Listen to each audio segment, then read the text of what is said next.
Gambia is proud to host the 15th OIC Summit on the 4th and 5th May 2024, the second largest gathering of world leaders, kings, presidents, rulers, prime ministers, along with delegates from 57 member countries of the Organization of Islamic Cooperation will gather in our beloved nation for this historic event. The theme of the summit is enhancing unity and solidarity through dialogue for sustainable development. It's a platform to foster cooperation, promote peace and drive sustainable development across the Ummah and the world at large. We call on all Gambians to unite and support the government as it strives to host a memorable and successful event. Let's showcase our hospitality, culture and the beauty of the Gambia to the world. Join us in making history. Let's stand together, united as one, to ensure the 15th OIC Summit in the Gambia is an event to remember. Together, we can make a difference. The Gambia is proud in the sector of rehabilitation and quality healthcare delivery. She is the founder of I Promise, and also she deals with children with special needs like autism and related conditions. So Doreen, you are welcome. Thank you for thank having you me. for joining us. I want you to tell me, whenever we talk about autism, we relate it to many things. So as a therapist and as someone who deals with people with such condition, can you tell me what autism is and what are some of the early signs that you could see in someone and realize they have autism? Okay, so autism is a neurological disorder that affects a child. I say a child because it starts when they're children is when you will diagnose them, but it affects their ability to interact with other kids their age. So early signs you can see can be, and these signs are not always in all children that are diagnosed, but these are some of the signs that once you notice these things, you can then request for an evaluation. So there's decreased social skills. So the child may not want to interact with kids that are in their playgroup, right? They may be off to the side playing on their own. The child may not give you eye contact. So when you're talking to them like this, they won't be looking at you in your face. They may look around, stare at the sky, the ceiling, and their attention is just not where you want it to be, right? Some of them have sensory processing issues. So they may not like the texture of foods. They may not like the texture of touching different things. The clothing that they wear becomes a problem. So those are different things that you can notice. Some of them do what we call stimming. So they will jump up and down. They can shake their hands. They can grind their teeth. They can repeat a word. It's different things. Everyone's stimming. We have some kids that twist different things. Some like to play with their hair. So there's different stimming activities that they can do. After realizing all these early signs in these kids or children, what do you do? What do you do to intervene at that early stage? Okay, so normally, a lot of parents don't even notice anything is wrong in the beginning because children will develop until about 18 months. It can be typical, what we call typical development. So they will do all their milestones. They will sometimes walk at the age that they may be able to walk. They will start saying words. They will be your typical normal child, as people would say, right? But and then at some point, they would what we call regress. So they would be saying words. They can say mama, dada, I want, things like that. But and then you start noticing they're saying less words. So they may lose words and then become nonverbal, or they just may lose some words where instead of increasing their vocabulary, they're now decreasing it, right? You can start seeing them, they may stop walking, they'll start crawling. So regression is just basically going backwards, right? So instead of moving forward and developing, you're moving now backwards. So once parents start seeing things like that, oh, my child used to be able to say mama, but now they're not saying mama. Or my child used to look at me, but now I can't get them to focus and pay attention, right? So that's when a lot of parents will start to ask questions, like what's wrong? Some kids will develop hyperactivity. So they're jumping and hopping and climbing and bouncing all over the place, right? And so parents are just like, if they don't know about autism or they don't know about the ADHD factors of things, they're just, and if they're an only child, they think it's normal behavior, right? The child just likes to play and jump. And it's not until sometimes parents have another child or they get their child around other kids that they see, this is normal for my child, but they're around other kids their age and this is not how other kids are behaving. Or my kid can't use the toilet at this age, but there's other 3-year-olds or that are doing it, right? Yeah. So talking about that, normally in the Gambia, people with such conditions are termed as maybe possessed or things like that. So if you notice all these things and maybe you are aware that my child is suffering from the spectrum, what do you do? How do you deal with those kids? Yeah, so being here, I've realized that that is a cultural thing that people are facing is they don't know, they're not educated enough on what autism and it's not just autism, it's other diagnoses, right? Disabilities, special needs that kids can have. But parents or the community itself are not educated enough to know about these things. So the kids, one, are not being diagnosed, right? So automatically, culturally, they've been taught that if your child is not normal or typical, then they're being possessed, right? Where there can be medical factors to it. It's once you see these things, and I think the most important thing is to educate people on the other factors that are out there, the medical factors that are out there, that these are actual disabilities that we can't heal your child, because once people know, okay, now you know what's wrong, now fix them. We can't heal them, but we can teach you how to help them cope, right? We can teach you how to help them become as independent as possible and get on in the world, because there's plenty of children that grow up to be adults that have these disabilities, autism, Down syndrome, things like that, that live functional adult lives, right? On their own, they can work, but they need the tools to be able to then go out into the world. So that's what my job now here is, to teach people that, is to educate them more on what these different diagnoses are and how to see the signs and symptoms of them, to then know there's somewhere you can come, and we'll then be able to evaluate your child and give you, I can't diagnose because I'm not a doctor, right? But I can say, I've worked with this type of child, this is what I'm seeing, your child exhibits similar behaviors, so this is what we can do, right? So hopefully through I Promise, we can help these parents be able to then help their children get off in the world, right? Yeah, and also we have realized that in the Gambia especially, there were late awareness when it comes to autism, and in fact, let's say there were not many diagnoses when it comes to autism because of the lack of expertise in the area. So in this case, what do you think we should do as Gambians, to raise more awareness to people to understand that, this is not just a cultural thing, but it is a medical thing that could be, controlled in any way. So I think from my experience here so far, as you said, even in the medical field, the doctors aren't, I don't want to say not trained, but they aren't diagnosing the children. And I don't know from their background if it's because they're not exposed to it or learning about it as much as we are in the West, but doctors here are not really diagnosing. So far from the clients that I've gotten, they've either come from abroad with a diagnosis, or there was a doctor that was here from abroad that had been given diagnosis but has since passed. So currently, I don't think the current doctors that are in the country are really giving the diagnosis, but a few of them that I have come in contact with now are becoming more aware of what autism is, and they're able to then say, okay, now I know someone that does this, right? Who works with kids like this, so they kind of funnel them to me. So I think what's important is, because our doctors are the ones who can give diagnosis. I can't diagnose, as I said, I can just treat. So because our doctors are the ones that can give the diagnosis, I think it's important to provide them with any skill and training that they would need to provide that diagnosis, right? Whether it's taking online courses or having people come in to show them how to diagnose, or the signs and symptoms to look for and things like that. Although we've said the list of things that they can see, but the official way to diagnose a child, right?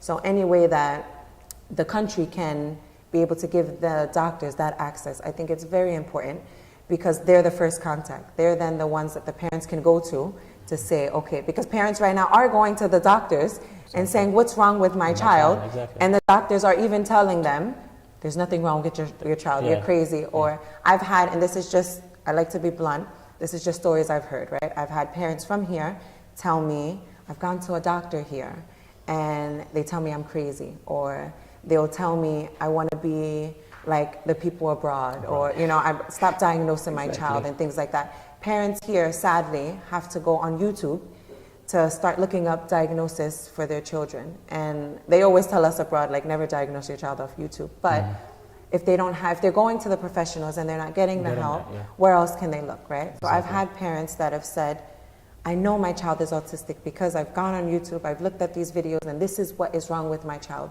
But when I take them, I'm being told otherwise, right? So I think it's very important to get doctors on board with education and just exposing them, because it's not their fault either what they're exposed to, right? So just exposing them to more so that then they can be able to say, yes, this is what your child has. We now have a facility that can help them, right? And then funnel them then through So us. talking about diagnosing autism, is it curable? So as I said, it's not curable. So it's not, you can't take medicine there is medicine that they will prescribe to kids to help better with their hyperactivity and things like that. But there's no medicine to make it go away, right? It's a lifelong disability, basically.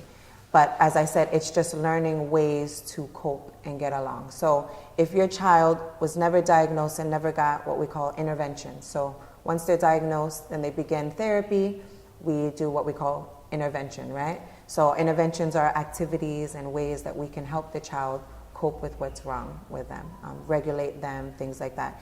If they don't get these interventions and they just continue on the path that they're on, it can become worse. So some kids with severe behavioral problems will begin to hit. We've seen them, they bite, they hit, throw things, like it's really bad. And the older they get, the stronger they get, and it becomes to where parents can't control their child, right?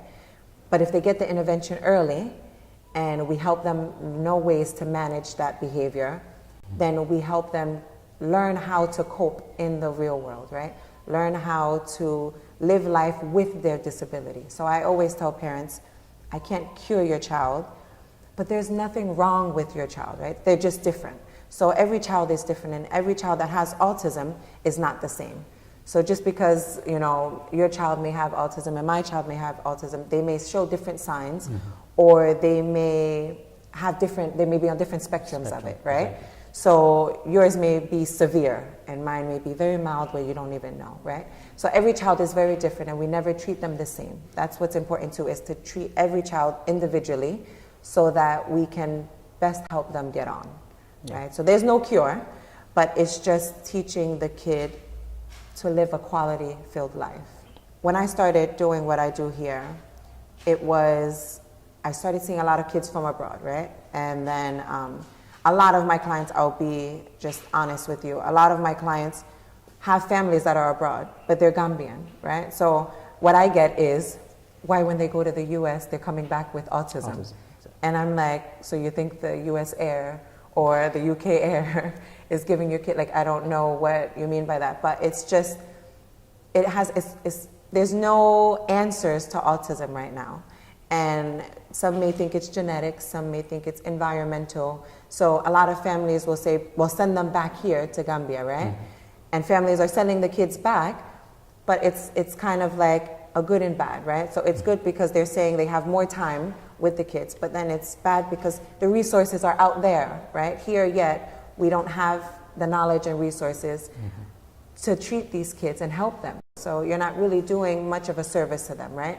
So I think it's important that we raise this awareness, because it's not where they're from, or I think here no one really knew about it because they didn't know what autism was. Yeah. So you can't say, oh, now you're sending your kid from the US and the US is causing autism, when autism has been around in the world. It's just the education on it and the lack of education. I can attest to that myself, because most of the times if people with autism, what we believe is this, like they will attach you to someone from Europe or maybe America. Whenever they see you misbehaving like that, they will be like, is this kid from America, or is he from the UK or something like that? So I mean, you deal with children with such conditions. How do you manage to, control their behaviors and, try to cope with them? So as I said, every child is different, right? And individual. So what I do with one child, I don't do with all the kids, right? I'll first have the parents come in.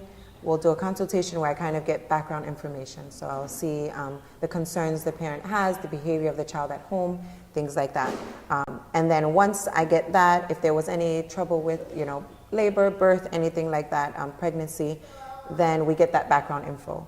The next step is then to have the child come and have an evaluation. So during the evaluation, we will do different tasks. Now, we do everything through play because kids learn best through play, and the only way you can see the child's potential is to see them in their most comfortable environment, right? So if I stand the child there and I say jump, they may not want to jump. But then if they're running around, they may be jumping, right? So we will do an evaluation where we will play games with them, and we know the task we're looking for. So we're looking for jumping throughout it. We're looking for them to walk backwards, but we'll do that in play. We'll hold their hands, skip around, things like that. Throwing a ball, catching a ball, seeing how they eat, right? Seeing how they pick things up. Because your grasp determines how you will write and stuff like that, right? So it's just these tasks that we will then see how they do and then create an evaluation, right?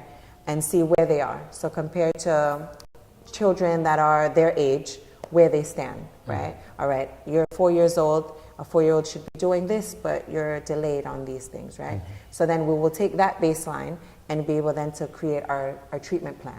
So a treatment plan is creating goals for them, long-term and short-term goals, for them to then meet these requirements, right? So we do this all through activities, and I'll show you some of the activities, but all the activities, it's not just, okay, they need to learn to dress themselves, or they need to learn to feed themselves, right? Let's just put food in front of them and let them eat. No, we'll do activities where they imitate holding a utensil, right? So maybe the activity is them, I'll show you, is scooping rice, right? But it's not to eat, it's just playing. But the way that they're holding the scooper is the way that they will hold a spoon. And then later when we go to eat, now they know how to hold things, right? So we take these activities and tailor them to what the client's needs are, right? So, and as I said, every child is different. So we may do the same activity with every child, but their needs for it is different. And we may have to, what we call, modify it or grade it to meet that child's needs. So one child may be able to pick things up and drop them into a small slot, right? Another child may not be able to fit it into that slot, but picking it up is what's important. So we'll open it up and create a bigger slot for them to then drop things in, right? And then their goal then would be to work towards getting it into that smaller slot, right?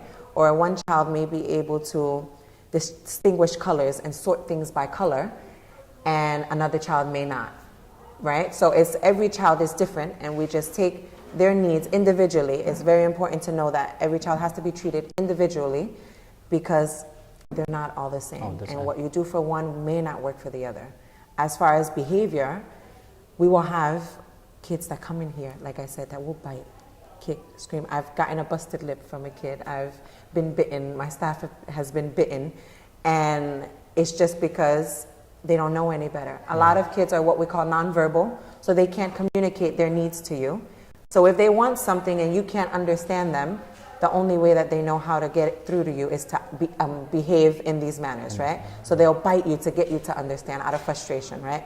So sometimes we have sessions where we will just spend the whole session just working on behavior, restraining them so that they're not hurting themselves or hurting us, or if they were around other kids, hurting other kids, right? We've gotten stories where, like I said, kids have come in here and the whole session they're just kicking, throwing themselves, punching, all of these things, where now they walk in, they take their shoes off, and they're calm, right? Not every child will be like this. We can't say we will do, because this is important for parents to know too, is you have to be patient, right? It's not just that we can't cure them. I wanted to talk about that. We can't cure them, but also it's not an overnight fix, right? So parents will come here, and even they'll spend sometimes a week or a month, and it's kind of like, okay, my child's been with you for a month. Meanwhile, sessions are, some parents will pick once a week or twice a week for 1 hour, right? They have the rest of the week, the rest of the month, and they will then say, you've been seeing them for a month, why aren't they not talking? Okay, yeah. Why aren't they not doing this or doing that? And it's kind of like, one, we work at their pace, but you don't see the small milestones that they've come into this door kicking, screaming, throwing themselves, and now they're able to walk in here and sit in a chair and do activities and not hit. And when I tell them no, which we don't use no, but when I tell them no for the things we can, they will stop and they will then move on to something else. Whereas before they would have thrown a tantrum, right? So it's those small things. Another thing, I don't allow family into the center in the beginning of the sessions. So when I'm building a rapport with the client, the first couple sessions, the first couple weeks, it's just us and the client, because when families are in here, they would go back to what their comfort is, right? So if they don't want to do something, they will run to the family member, and it will just be a back and forth thing with us. So I excuse them out and I say, eventually you will be introduced and welcomed into the center, but first we have to build what our expectations are of the center, right? Exactly. So it's just teaching families the patience and the understanding and also the follow through. So whatever we do here, go home and continue it, because it's 1 hour we're working with them. Exactly. If we spend 1 hour and then they go home and just do the behaviors they did, when they come back, we're just restarting over, right? Exactly. So it's really a group effort, and I try to stress that to people here is we have to work as a team. Once I take your child on, we become a team. If I have to do home evaluations, I will do that. If I have to do school visits, I will do that to see how we can help your child as a whole, right? And help them, like I said, function in everyday life. Yeah, so it's like the most important thing is the patient. You have to be patient when dealing with people with autism. So finally, what's the way forward for autism in the Gambia particularly? What are you trying to do as a person in order to raise more awareness on autism? Yeah. So I think we're starting off to a good start, but education is the main thing, I feel, right? So starting with doctors, if there's any way to get, which I'm hoping I can attempt to try to get even seminars and things like that, maybe for healthcare professionals, right? We did the conference, which was a good outcome for the first one. It helped people open their eyes and understand a little bit, even if it was just a little bit, but starting somewhere is what's important and not giving up. So just because we had one conference, don't say, okay, well, we did one conference, whoever showed up, now teach people, right? You have to continue.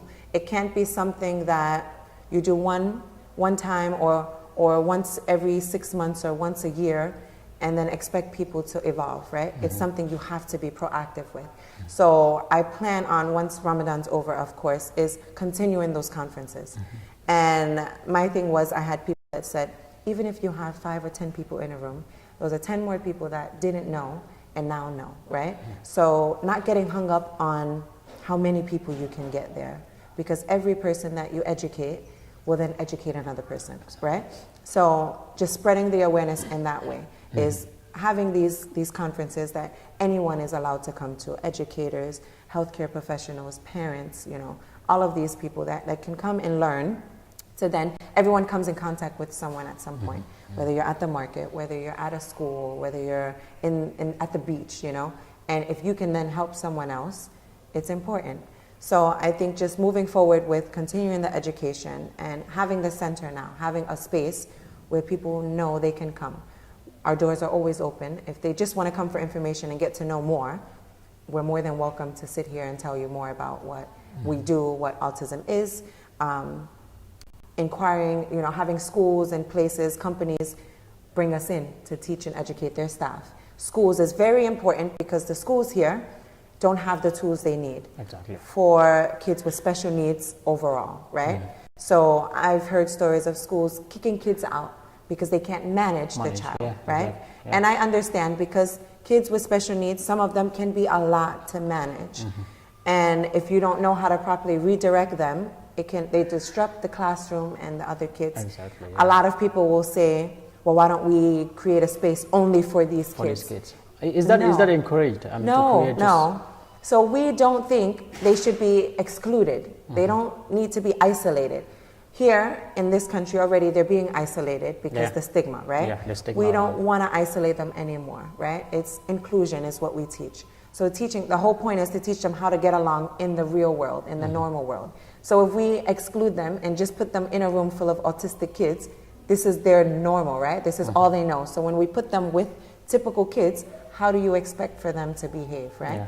So the whole idea is to put them in these classrooms with normal kids and teach them how to sit. Some kids may not be able to sit in a regular chair. What we do is maybe they need a bounce ball, but it's not to play with it. They just need that stimulation and they can focus, right? So it's learning what the child needs, but the school then needs to learn these things and how to manage them. So I think that's important, and that's one of the steps that I plan on taking with I Promise is creating an early intervention program to place into the school and training people to then place in the school. So in the States, we have school-based therapy. So there's a therapist in these schools that pull kids one-on-one throughout the day. And they'll work on things, maybe it's handwriting, maybe it's focus, things like that. They'll work on them one-on-one with the child and then send them back to class. Sometimes you go into the classroom and see how to integrate them with the classroom setting, right? So I hope to be able to introduce those things, but it takes time. But in the meantime, we start with the center. So kids, if parents have any questions or anything like that, the center is open for them to come, get a consultation, right? Just get a consultation and we can speak. I can give you, advice, feedback. All I can do is recommend how often you should then be seen. And then you then, as the parent, have to take the steps for it, right? Yeah. I mean, thank you very much, Doreen. Yes. I mean, it was really insightful. Viewers, as we said, this is an exclusive interview. We talked about autism and what are some of the early signs and also the ways forward to deal with issues of autism. I think it's very important for parents to take a little bit attention on their children, because sometimes the signs, comes from at a very early age, as you said. So it's very important, and we need to raise more awareness on autism also. And something that you mentioned, which is very, very important, inclusivity. We should not isolate them to be by themselves alone. They should be integrated with the normal kids or the typical kids, as we said. So on that note, I would like to thank you. And thank you. I was your host, Adam Wasane. Host the 15th OIC Summit on the 4th and 5th May 2024, the second largest gathering of world leaders, kings, presidents, rulers, prime ministers, along with delegates from 57 member countries of the Organization of Islamic Cooperation will gather in our beloved nation for this historic event. The theme of the summit is enhancing unity and solidarity through dialogue for sustainable development. It's a platform to foster cooperation, promote peace and drive sustainable development across the Ummah and the world at large. We call on all Gambians to unite and support the government as it strives to host a memorable and successful event. Let's showcase our hospitality, culture and the beauty of the Gambia to the world. Join us in making history. Let's stand together, united as one, to ensure the 15th OIC Summit in the Gambia is an event to remember. Together, we can make a